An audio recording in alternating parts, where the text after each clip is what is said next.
Mr. Kakhaber Kemoklidze, Political Secretary of the For Georgia Political Party. Welcome to George Today interview. Thank you very much for having me. Pleasure is mine. Do you see the sudden arrest of the former deputy head of Special Security Services, Sosho Kakashvili, as a signal for your party, formed mostly by former officials of power structures, that some of you may be the next? Interesting question, Irakle. Well, we consider that Georgian politics is like a box of chocolate. You open it and you never know what's going to come up, so you got to be ready for everything. When you are entering into the very big minefield of the political landscape, everything can happen. But for today, we're absolutely ready for everything. Will your party join Mr. Zurab Girchi Japaridze of Girchi Party in the new wave of protest and civil disobedience?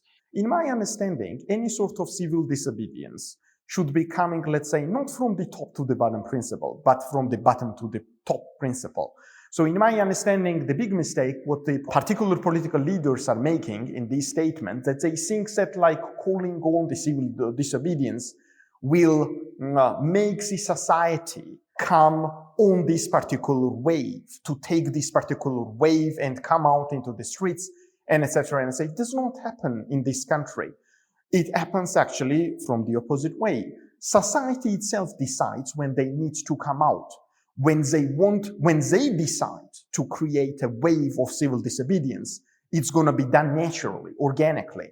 No one needs the civil disobedience unless the Georgian society itself decides to run the civil disobedience on their own. If the country does not go to the European way, in the way which is chosen by the Georgian society, by the almost whole of Georgian society, through the constitutional margins, everything can possible.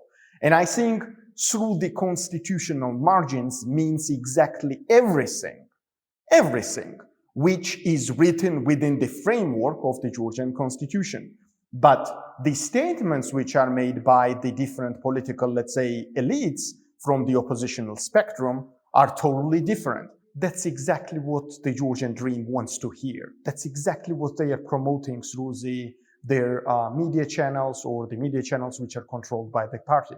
Politicians should be very careful in the wording, not to create any sort of perception within the Georgian community that when the Georgian dream will be taken out from the political landscape, what's going to be the next? And the next step for the Georgian society should be the perception of stability instead of instability. So I always call on evolution and not for revolution. These sort of statements are dangerous because that it actually plays on the ground of Georgian dream at the end of the day. Don't you think that given Ukraine and Moldova candidate status was unfair while leaving the leader of so-called trio, Georgia, with most likely impossible to fulfill recommendations? Within the many years, within the several decades, last decades, let's say, different Georgian governments invested for the prosperous European future of this country. And of course, it would be a great news for me as an individual Georgian citizen to hear that together with Moldova, together with Ukraine, we are also granted with the candidate status. But at the end of the day, we have what we have. That's a fait accompli, already a fact, put at the table. But the biggest danger is if we will be really factually, let's say, split out from the associated trio. This is a big danger. And I think if Georgian dream, let's say, fails in this regard, it would be a disastrous and very dangerous mistake made by them. And no one else gonna be, let's say, responsible on this big mistake. I don't have a feeling that the Georgian dream is motivated to fulfill these 12 recommendations. They know that if they feel these 12 recommendations, Georgia will be open for institutional change, institutional development, the solid, firm grounds will be put in for Georgia's future institutional development, which means that they either will be obliged to share the power or at some point even leave the power to the others. They will do everything to somehow redirect the responsibilities on one hand on the oppositional spectrum and on the other hand to the European bureaucracy. The opposition criticizes the government for being reluctant regarding the growing inflow of Russian tourists. Do you truly believe that our government is ready to risk the safety of its citizens?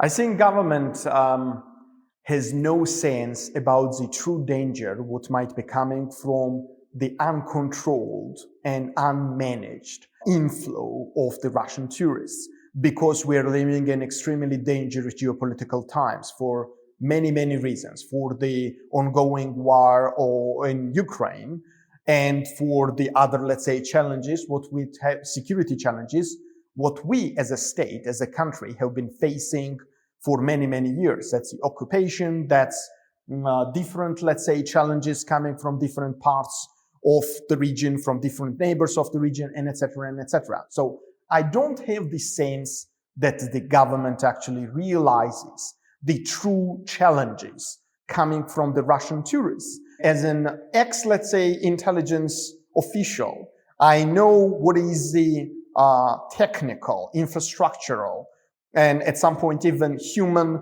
resources of the Georgian security apparatus. So when you have such big inflow of the Russian tourists, where you don't know who those guys are, what are their profiles, what are their everyday modus operandi, what sort of like networks they might be establishing over here on a Georgian soil right now, in these very geopolitically, let's say, turbulent times, it might be even more dangerous than expected.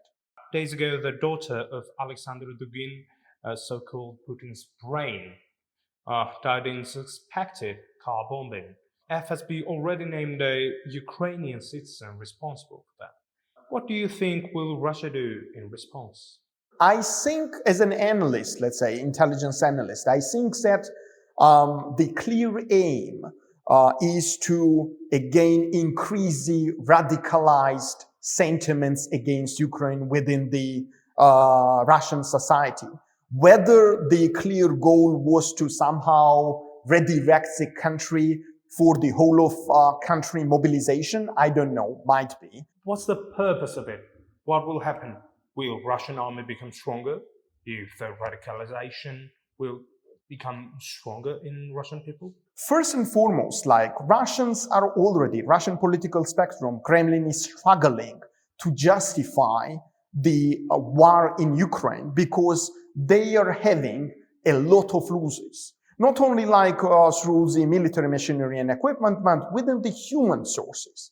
So as long as this, let's say, war is prolonged, those losses going to be more and more, and the Russian society is starting to struggle with this with the justification of this war. Those who've been actually soldiers, those who had experience in fighting in Georgia in 2008, failed. And you truly believe that creating a horde of Russians like Mongolians will do anything? The stakes are so high that I believe that Russians, and Kremlin in particular, might go on these various, let's say, dangerous move at the end of the day. Yes, I do believe that their resources are limited.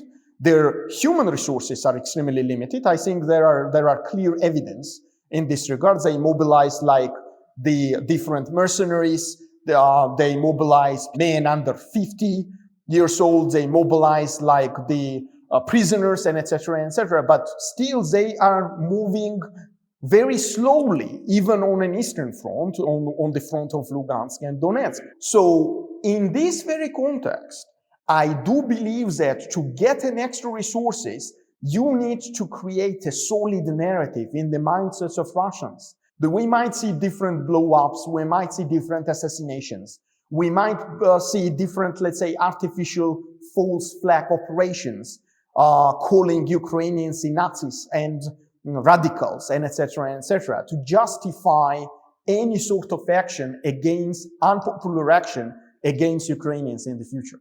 Mr. Kakhaber Kemoklidze, it was my pleasure to have an interview with you. It was truly interesting interview. Thank you so much. Pleasure was mine, indeed.